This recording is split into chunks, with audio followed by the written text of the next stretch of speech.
ಎಲೆಕ್ಷನ್ನಿನ ನೀವು ಇಡೀ ಆಮ್ ಆದ್ಮಿ ಪಕ್ಷದ ಎಲೆಕ್ಷನ್ಗಳ ಒಂದು ಇವ್ರ ಸ್ಪೀಚ್ ಗಳನ್ನ ನೋಡಿದ್ರೆ ಮೋದಿ ಅವ್ರಿಗೆ ಇದ್ದಿದ್ದು ಬರೀ ಅರವಿಂದ್ ಕೇಜ್ರಿವಾಲ್ ವಿರುದ್ಧ ಅರವಿಂದ್ ಕೇಜ್ರಿವಾಲ್ ಹಿನ್ನಡೆ 74 ಮತಗಳ ಹಿನ್ನಡೆ.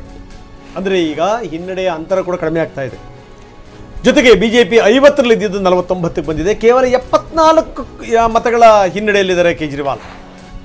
ಪರ್ವೇಶ್ ವಿರುದ್ಧ ಅರವಿಂದ್ ಕೇಜ್ರಿವಾಲ್. ಆದರೆ 74 ಮತಗಳು, 1 ಮತವೋ ಹಿನ್ನಡೆನೇ. ಆದರೆ ಆ ಹಿನ್ನಡೆಯನ್ನು ಮುನ್ನಡೆಯನ್ನಾಗಿ ಯಾವ ರೀತಿ ಪರಿವರ್ತನೆ ಮಾಡ್ಕೋತಾರೆ ನೋಡಬೇಕು. 49 ಕ್ಷೇತ್ರಗಳಲ್ಲಿ ಬಿಜೆಪಿ, 20 ಕ್ಷೇತ್ರಗಳಲ್ಲಿ ಆಮ್ ಆದ್ಮಿ ಪಾರ್ಟಿ. ಸದ್ಯದ ಸ್ಥಿತಿ ನಾವು ನೋಡ್ತಾ ಇದ್ದೀವಿ. ದೆಹಲಿನಲ್ಲಿ ಅಧಿಕಾರದ ಚುಕ್ಕಾಣಿ ಹಿಡಿಯುವಂಥ ನಿಟ್ಟಿನಲ್ಲಿ ಬಿಜೆಪಿ ದಾಪುಗಾಲ ಹಾಕ್ತಾ ಇದೆ.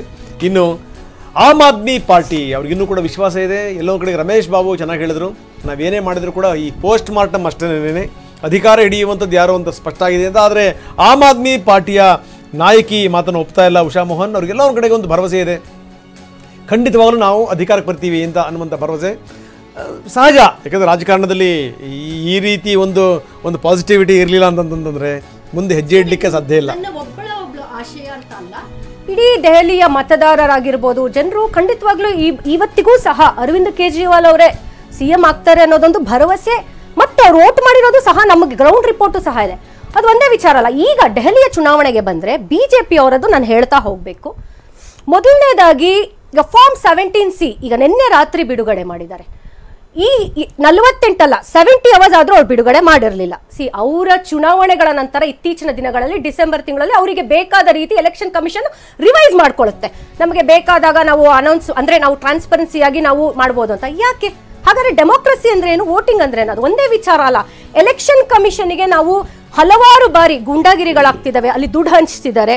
ಮತ್ತೆ ನಮ್ಮ ಒಂದು ವೋಟರ್ ಲಿಸ್ಟ್ಗಳಲ್ಲಿ ಹೆಸರುಗಳ ಸೇರ್ಪಡೆಗಳು, ಯೂನಿಯನ್ ಮಿನಿಸ್ಟರ್ಗಳು ತಮ್ಮ ತಮ್ಮ ಮನೆಗಳಲ್ಲಿ 30-40 ವೋಟ್ಗಳನ್ನು ಸೇರಿಸಿಕೊಂಡಿದ್ದಾರೆ ಸರ್. ಕೇಜ್ರಿವಾಲ್ ನಿವಾಸಕ್ಕೆ ಸಂಜಯ್ ಈಗ ದೌಡಾಯಿಸಿದ್ದಾರೆ. ಅವರು ರಾಜ್ಯಸಭಾ ಎಂಪಿ. ದೆಹಲಿಯಲ್ಲಿ ಆಡಳಿತಾರೂಢ ಪಕ್ಷಕ್ಕೆ ಹಿನ್ನಡೆ ಆಗ್ತಿರುವಂತಹ ಸಂದರ್ಭದಲ್ಲಿ ಸಂಜಯ್ ಸಿಂಗ್ ಕೇಜ್ರಿವಾಲ್ ನಿವಾಸಕ್ಕೆ ಓಡಿ ಬಂದಿದ್ದಾರೆ ಸ್ಥಿತಿಗತಿಗಳ ಬಗ್ಗೆ ಚರ್ಚೆ ಮಾಡಲಿಕ್ಕೆ.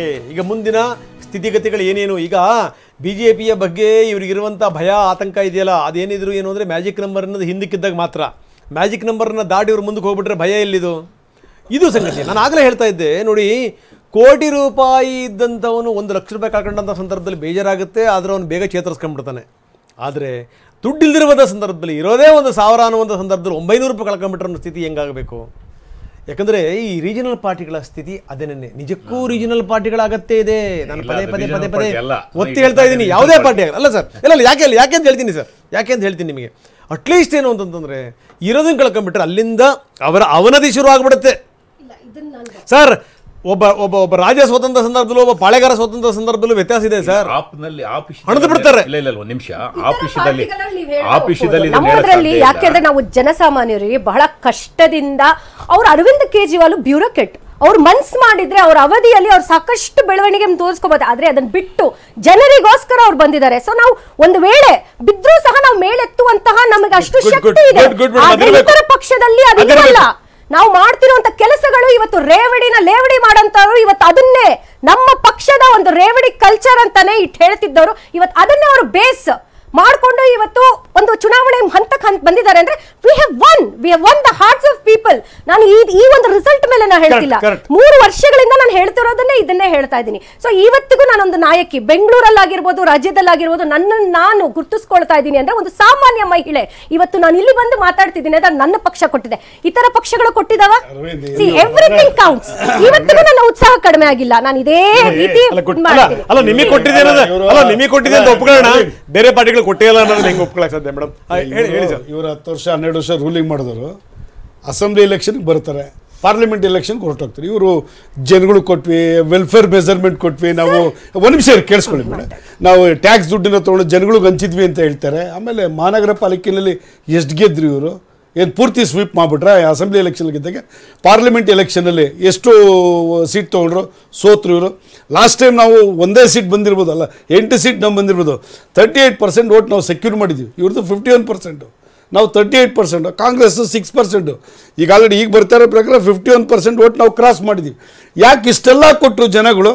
ಆಯಿತು, ನಾವು ಅರವಿಂದ್ ಕೇಜ್ರಿವಾಲ್ಗೆ ಟೀಕೆ ಮಾಡಿರ್ಬೋದು, ಇವ್ರ ವ್ಯವಸ್ಥೆನ ನಾವು ಟೀಕೆ ಮಾಡಿರ್ಬೋದು, ಇವ್ರ ಯೋಜನೆಗಳನ್ನ ನಾವು ಟೀಕೆ ಮಾಡಿರ್ಬೋದು, ಇವ್ರನ್ನ ಬೇರೆ ಬೇರೆ ರೀತಿಯಲ್ಲಿ ನಾವು ಇದು ಮಾಡಿದ್ರು. ಅಲ್ಲ, ಜನ ಮತ್ತೆ ಯಾಕೆ ಇವ್ರು ಕೈ ಹಿಡಿಲಿಲ್ಲ? ವೋಟರ್ಸ್ ಎಲ್ಲ ಇವ್ರು ಕೈ ಹಿಡಿಬೇಕಾಯ್ತಲ್ಲ. ಮೋದಿ ಇವ್ರನ್ನ ಟೀಕೆ ಮಾಡಿದೆ, BJP ಇವ್ರನ್ನ ಟೀಕೆ ಮಾಡಿದೆ, ಯಾಕೆ ಜನ ಇವ್ರನ್ನ ಕೈ ಹಿಡಿಲಿಲ್ಲ? ಮತ್ತೆ ಆಗಿದ್ಮೇಲೆ ಅಸೆಂಬ್ಲಿ ಎಲೆಕ್ಷನ್ಗೆ, ಪಾರ್ಲಿಮೆಂಟ್ ಎಲೆಕ್ಷನ್ ನಮ್ಗೆ ಹಾಕ್ಬಿಟ್ರು ಒಟ್ಟು. ಅಸೆಂಬ್ಲಿ ಎಲೆಕ್ಷನ್ಗೆ ಇವರೆಲ್ಲ ಮಾಡಿರೋ ಜನ ಕೈ ಹಿಡಿಬೇಕಾಗಿತ್ತಲ್ಲ, ಇವ್ರನ್ನ ಕೈ ಹಿಡಿಲಿಲ್ಲ. ಇವ್ರ ವಿಚಾರಗಳಿದೆಯಲ್ಲ, ಇಂಡಿ ಒಕ್ಕೂಟ, ಒಂದ್ಸಲ ಕಾಂಗ್ರೆಸ್ ಜೊತೆ ಹೋಗೋದು, ಒಂದ್ಸಲ ಕಾಂಗ್ರೆಸ್ನ ಬಿಟ್ಟಾಕೋದು,